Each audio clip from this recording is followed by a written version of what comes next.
मंत्रिपद मिळावं म्हणून नीलम गोऱ्हे खरातला भेटल्या असं तृप्ती देसाई यांचं म्हणणं आहे। गोऱ्हेंसोबत उपस्थित असणाऱ्यांनी ही माहिती दिल्याचा सुद्धा दावा तृप्ती देसाईंनी केलाय। भविष्य सांगण्यासाठी खरात गोऱ्हे यांना भेटल्याचा दावा तृप्ती देसाईंकडून केला जातोय। गोऱ्हेंविरोधात शिंदेंकडे तक्रार करणार असंही त्यांनी म्हटलंय।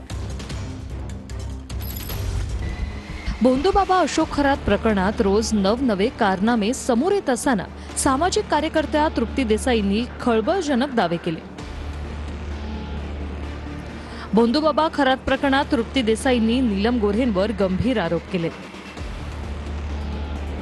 नीलम गोऱ्हे 5 ते 6 वर्षापासून अशोक खरातच्या भक्त असल्याचा दावा तृप्ती देसाईंनी केलाय। नीलम गोऱ्हे राजकीय फायद्यासाठी खरातला भेटल्या होत्या असा दावा तृप्ती देसाईंनी केलाय।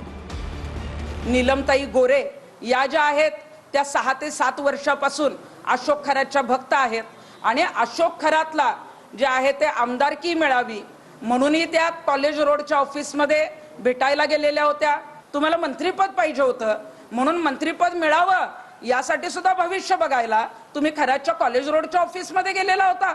आणि कोरोनाच्या काळाच्या आधी अशोक खरात एक्सप्रेस इन नावाच्या हॉटेलमध्ये नीलम गोरे यांना त्यांचं भविष्य सांगण्यासाठी भेटायला गेलेला होता। अशोक खरातचा संबंध जो आहे तो नीलम गोरेंशी आहे। जे अशोक खरात प्रकरणामध्ये रुपाली चाकणकरांची चौकशी झाली होणार आहे, त्यांना समन्स येणार आहे।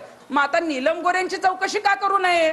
नीलम गोरेंनी हे का लपवलं? ह्या महिलांवर जे काही लैंगिक शोषण झालंय या संदर्भात आता नीलमताई आवाज उठवणार आहेत।